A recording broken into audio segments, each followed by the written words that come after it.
Hello, Gary Jones here. I'm sorry I've been away from my channel for so long. I know that this video is a long time coming. I've been planning it a long time. So without further ado, let's get started. Before my soon-to-be released Let's Play, I wanted to do a review, or, well, it's a bit late. I decided to change it. I'm just going to be doing a slight, not a review of my thoughts, an analytical review, but just like a straightforward presentation of what the film is and an explanation more so. For my Let's Play, which follows the plot of 3 movies, which are one of my favorite franchises. And I hope you enjoy and that this kind of review gets you ready if you want to go check out the film. It's a very good one before my Let's Play hits. So yeah, I hope you enjoy. Oh, and I might be throwing around a lot of Tolkien terminology, so forgive me for that.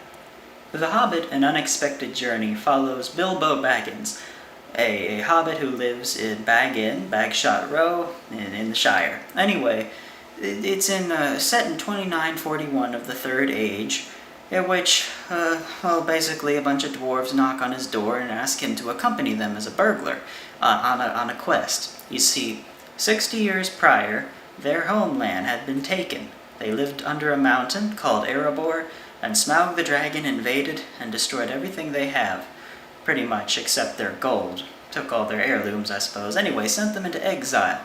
And the leader of this company, Thorin Oakenshield, he was exiled for a while, and they tried to reclaim another dwarf kingdom to kind of make home there since they lost Erebor. It was called Moria.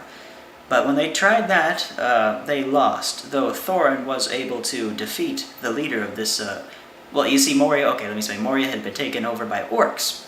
The leader of these orcs was Azog the Defiler, a big Gundabad orc, huge, scary guy. So anyway, Thorin fought him in battle, and it would cut off his arm.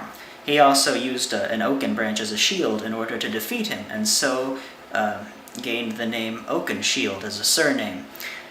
Unfortunately, his grandfather, who had been king in Erebor, died during this. So anyway, they began to live a new life in the Blue Mountains, where they finally settled down, but it was a far step down from where they had been in their glory years. So they set out to go back to the mountain. Like I said, 60 years after they've lost it, they would go to Bilbo for help. The wizard Gandalf is the one who spurns them on, kind of encourages Thorin to do it, gives him the key to get back into the mountain, which really encourages him. So anyway, after a lot of reluctance to leave his home, Bilbo agrees to go with the dwarves. They start heading along the Great East Road, making their way in the west of Middle-earth, where the story takes place, in the Shire. Over and over, they encounter some trolls, which are about to cook them, but then, of course, they're rescued by Gandalf, who reveals the sunlight to them and turns the trolls to stone. They find some swords in the troll hordes to wield. Bilbo, Thorin, and Gandalf each get their own sword. And then they head off to Rivendell, where a lot of elves meet. Thorin has kind of a vendetta against the elves because a certain family of the elves, a certain clan, refused to help the Wood Elves when after they left Erebor, led by Thranduil. He'll be important later. But anyway, he refused to help Thorin, so Thorin has something of a bad taste for all elves. But Lord Elrond, who is in charge of Rivendell, it's his valley, pretty much. It's a very beautiful valley, Rivendell is. So anyway, I mentioned Gandalf gave Thorin a key earlier to get back to their kingdom of Erebor. Well, he also gave him a map that kind of has the layout. And there's some instructions on the map that they can't read until they get Elrond's help. There's some runes, some moon runes that can only be read by a certain light. So anyway, they get very fortunate. They have the same moon as the day on which the map was written. And because of that, they're able to read the inscriptions, and it gives them instruction on how to get into mountains. So anyway, they leave Rivendell, and they make their way for the Misty Mountains. Gandalf, they leave behind. They go ahead on their own with Bilbo, all the dwarves.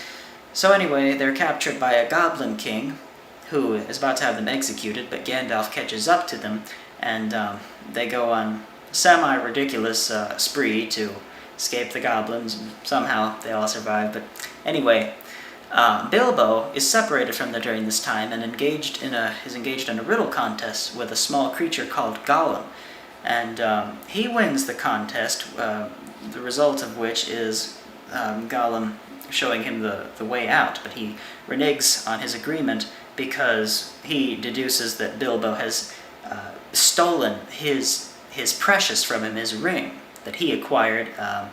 Well, that's not important to this story, but anyway, he acquired it, and this ring's very important. So anyway, Bilbo manages to escape, and with this ring, and he rejoins with the others, who begin to get a new level of faith in him. Anyway, they're pursued to the edge of like